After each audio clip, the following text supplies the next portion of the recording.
بسم اللہ الرحمن الرحیم۔ احباب گرامی قدر، اس وقت دنیا میں بہت سی دینی تنظیمیں اپنے اپنے فہم دین کے مطابق دین کی اشاعت و تبلیغ، غلبہ دین اور احیاء دین کے لیے کام کر رہی ہیں، اور ان میں سے ہر ایک کا دعویٰ ہے کہ اصل کرنے کا کام قرآن و سنت کی روح سے بھی اور موجودہ زمانے کی ضرورت کے مطابق اور کوششوں کے کامیاب نتائج کے اعتبار سے انہی کا طریقہ صحیح ہے۔ وہ اپنے طریقے اور ترجیحات کو صحیح اور دوسرے کے طریقے کو غلط سمجھتے ہیں۔ اس میں کوئی حرج بھی نہیں۔ ظاہر ہے کہ کوئی شخص دین کی خدمت کے کسی منہج کو اسی وقت اختیار کرتا ہے جب اس کو صحیح سمجھتا ہے، لیکن خرابی اس وقت آتی ہے کہ جب وہ آگے بڑھ کر دوسروں کو غلط ہی نہیں کہتا بلکہ ان کی نیت اور خلوص پر بھی رائے زنی کرنا شروع کر دیتا ہے۔ ان کے موقف پر تنقید ہی نہیں، تنقیص کرنا بھی ضروری سمجھتا ہے۔ ان کو بدنام کرنا اور ان کی ٹانگ کھینچنا اور لوگوں کی نظر میں ان کا وقار اور احترام مجروح کرنا بھی اپنا دینی فریضہ سمجھ لیتا ہے۔ دین کی خدمت کے موجودہ رائج مناہج، خواہ تبلیغی ہوں، جہادی ہوں، تعلیمی ہوں یا فلاحی اور سیاسی، بعین ہی وہ مناہج نہیں ہیں جنہیں اللہ اور اس کے رسول کی بلا واسطہ رہنمائی حاصل ہو۔ ہر ایک کا منہج اس کے بانی یا مشاورتی ادارے کے اجتہاد پر مبنی ہے، اور اجتہاد میں غلطی ہو یا نہ ہو، بہرحال غلطی کا امکان تو ضرور ہے، اور مجتہد کی غلطی پر بھی اسے ایک نیکی تو پھر بھی ملے گی۔ یہ درست کہ اس کا طریقہ 50% قرآن و سنت کے قریب ہو، کسی کا 70-80%، لیکن اگر وہ اس کو 100% درست کہنے پر اصرار کرتا ہے تو یہ خود کو نبی صلی اللہ علیہ وسلم کے مقام پر کھڑا کرنے کے مترادف ہے، کیونکہ غلطیوں سے پاک منہج صرف انہی کا ہو سکتا ہے۔ یہاں کسی کے اجتہاد کو بھی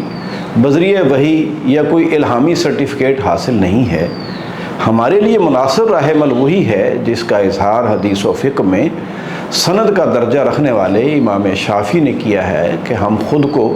صحیح موقف پر سمجھتے ہیں لیکن دوسروں کے درست ہونے کے امکان کو بھی تسلیم کرتے ہیں۔ ہم دوسروں کو غلطی پر سمجھتے ہیں لیکن اپنی غلطی کے امکان کو بھی تسلیم کرتے ہیں۔ تنظیموں کے موقف میں تبدیلیاں ہوتی رہتی ہیں۔ اس بات کی یہ دلیل ہے کہ کسی بھی جماعت کا طریقہ کار منزل من اللہ اور پورے کا پورا منہج نبوی کے عین مطابق نہیں ہے، اور نہ یہ ممکن ہے۔ 10-15 سال پہلے تک جماعت الدعوہ کے کارکنان جمہوریت کو واضح طور پر کفر اور الیکشن کو بدعت اور تفرقہ قرار دیتے تھے، اور الیکشن میں حصہ لینے والی دینی جماعتوں کے کارکنان سے وہ لمبی لمبی بحثیں کرتے تھے، لیکن اب وہ خود الیکشن میں حصہ لے رہے ہیں۔ تصویر کی حرمت کے بارے میں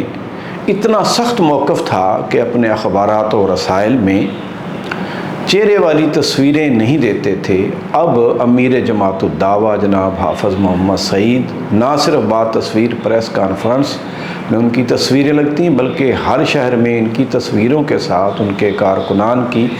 تصویروں کو بڑے بڑے بورڈ استادہ ہیں۔ ایک وقت تھا کہ ان کے کارکنان ٹی وی شکن مہم چلاتے تھے اور ماہنامہ دعویٰ میں ہر مہینے توڑے جانے والے ٹی وی کا سکور بیان کیا جاتا تھا۔ اب وہ ٹی وی اور نیٹ سے استفادہ کر رہے ہیں۔ پہلے ان کا ایک سلوگن تھا کہ کشمیر قرارداد مذمت سے نہیں، ہندو کی مرمت سے آزاد ہوگا۔ اب وہ اپنے جلسوں میں قرارداد مذمت باقاعدہ پاس کرتے ہیں۔ پہلے وہ جلوسوں ریلیوں کو بے دینیوں کی روایت اور جہاد سے توجہ ہٹانے کا ذریعہ قرار دیتے تھے، اب وہ خود بڑی بڑی ریلیاں اور جلوس نکالتے ہیں۔ ان معاملات میں ان کے ہاں کتنی شدت تھی، اس کے لیے ان کے جرائد خصوصاً مجلات الدعوہ کی 25-30 سال پہلے کی فائلیں دیکھی جا سکتی ہیں۔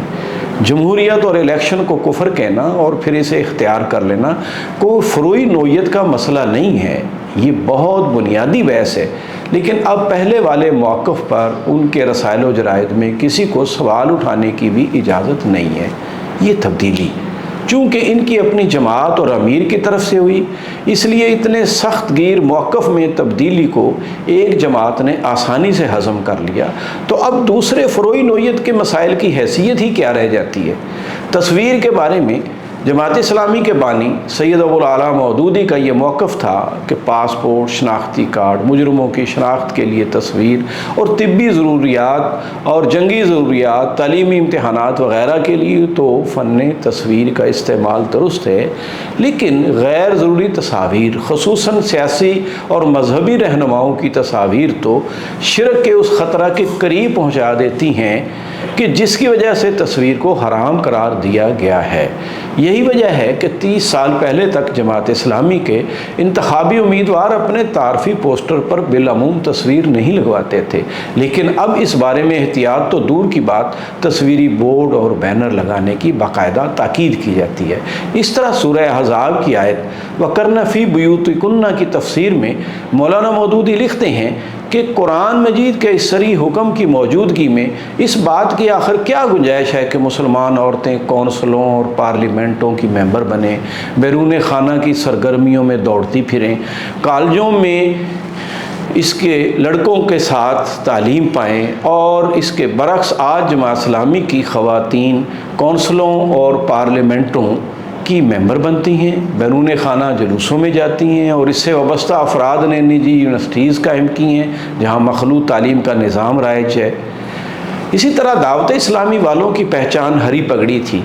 اور اسے وہ اپنی دعوت قبول کرنے والے ہر شخص کے لیے گویا فرض عین سمجھتے تھے، لیکن گزشتہ چند سالوں سے وہ بھی اس پر اصرار کرنا چھوڑ گئے ہیں، اور اب ہر رنگ کی پگڑی ان کے ہاں دکھائی دینے لگی ہے، اور سبز پگڑی تو اب بالکل ہی گویا وہ ترک کر بیٹھے ہیں، جیسے اس سے پہلے ہی وہ جان چھڑانا چاہتے تھے۔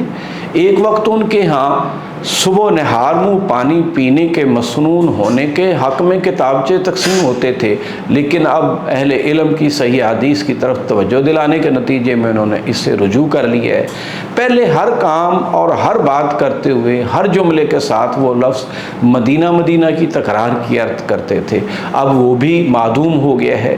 رائے بنٹ کے تبلیغی اجتماع کو دیکھیں کہ اس میں تقریریں تو لاؤڈ سپیکر پر ہوتی ہیں، لیکن نماز کی امامت انہیں اتنے بڑے اجتماع میں بھی بغیر سپیکر کے ہوتی ہے۔ ٹی وی پر آنے یا اجتماعات کی ویڈیو بنانے کا تو وہاں تصور ہی نہیں ہے۔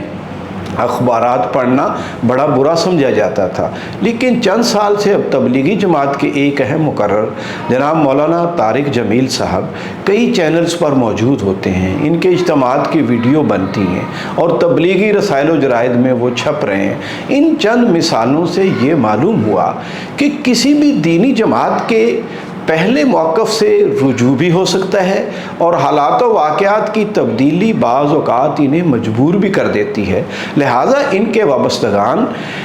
ان اجتہادی اور تدبیری معاملات میں ایک دوسرے کے خلاف وہ سخت موقف نہ اپنائیں جو آج کل نظر آتا ہے، مبادا کہ خود انہیں شرمساری اٹھانی ہے۔ ممکن ہے کہ اس وقت انہیں وہی موقف اپنانا پڑے جس کی وہ اتنی شدید مخالفت کرتے ہیں۔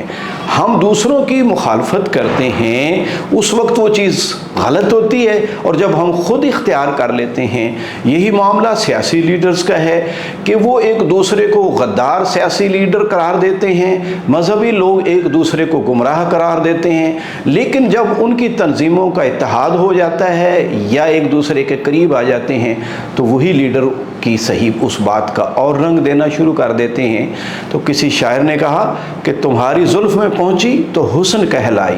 وہ تیرگی جو میرے نامۂ سیاہ میں ہے، یہ نہیں میرے نامۂ اعمال کی جو سیاہی ہے وہ تمہاری زلف کا رنگ اختیار کرتی ہے تو وہ حسن بن جاتی ہے۔ تو یہی معاملہ ہے کہ جو ہم کام کریں وہ ٹھیک ہوتا ہے، دوسرے کرتے ہیں تو غلط ہوتا ہے۔